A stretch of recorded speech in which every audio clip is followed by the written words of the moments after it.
भगवान ने रुक्मिणी से कहा कि रुक्मिणी राधा को कुछ खाने के लिए भिजवा देना।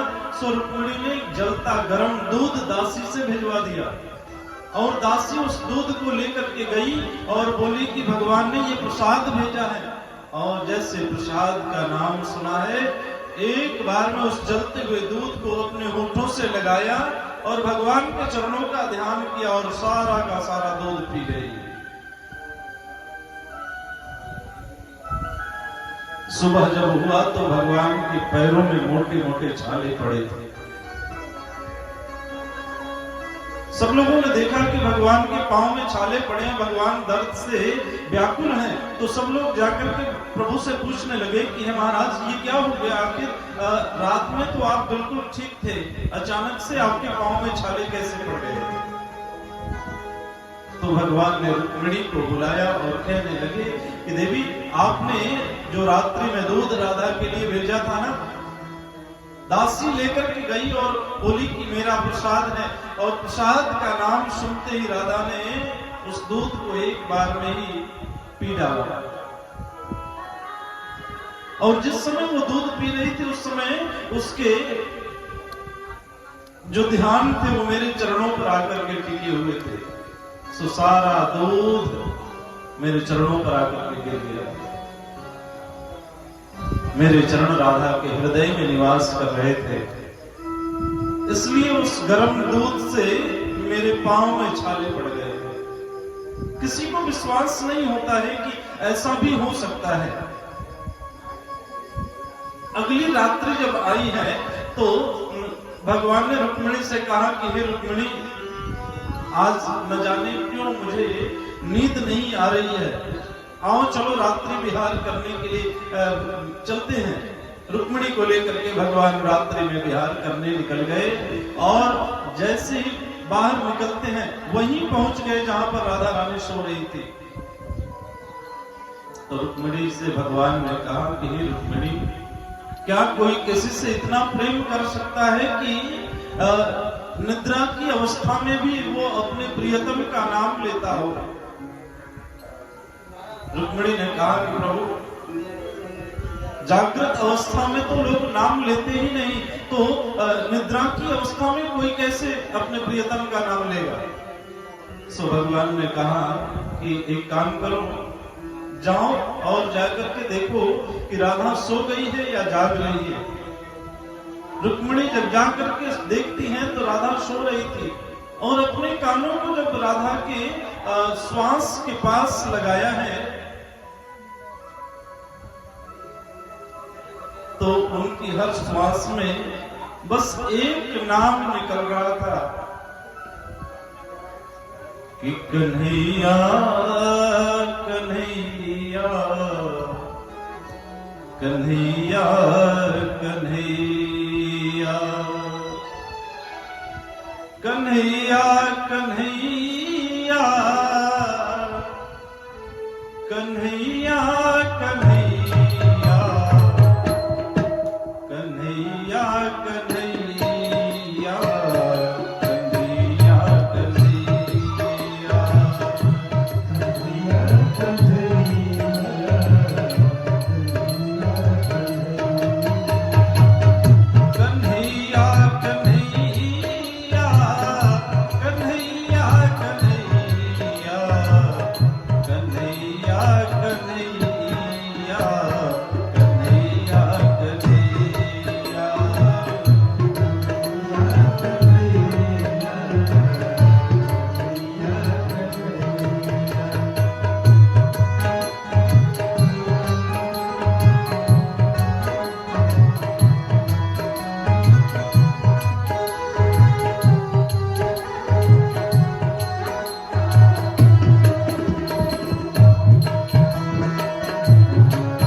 बार बार निकल रहा था। रुक्मिणी आकर के भगवान से कहती हैं कि हे महाराज, राधा तो आपके नाम को जप रही है। भगवान ने कहा कि हे रुक्मिणी, तुमने कहा था ना कि लोग जागृत अवस्था में भी अपने प्रियतम का नाम नहीं लेते। देखो ये है राधा, जो सोने के बाद भी मुझे ही याद करती है। हर क्षण उसके हृदय में मेरा ही वास होता है। सो ये तुम कैसे कह सकती हो कि तुम मुझसे बहुत प्रेम करती हो, सबसे ज्यादा प्रेम तुम करती हो, ऐसा तुम कैसे बोल सकती हो? रुक्मिणी का अहंकार टूट जाता है और भगवान रुक्मिणी को लेकर के वापस चले आते हैं।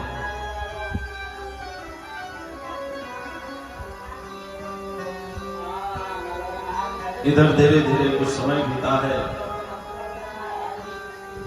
और रुक्मिणी को गर्भ हुआ है।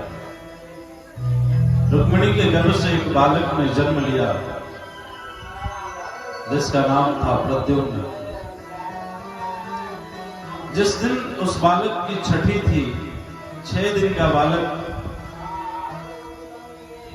एक राक्षस सम्रासुर उस बालक को चुरा करके लेके चला जाता है। सम्रासुर को वरदान था कि कृष्ण के पुत्र के हाथों तुम्हारी मृत्यु होगी।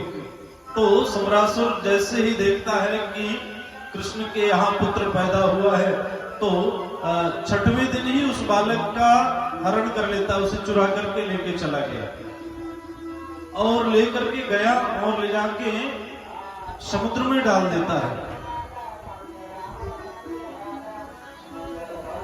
एक मछली उस बालक को निगल जाती है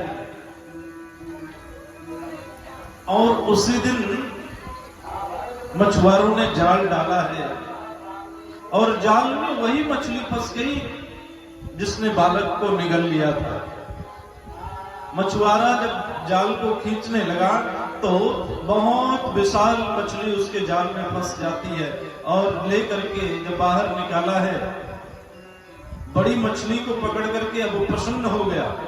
सोचने लगा कि अगर ये मछली महाराज सम्रासुर के रसोई में पहुंच जाए तो मुझे बहुत सारा धन मिलेगा इसके बदले।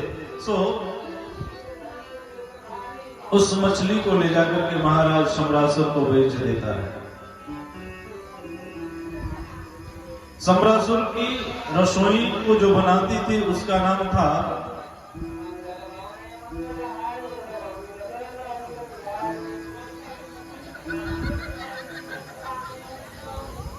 वही सामने चढ़ा दिया।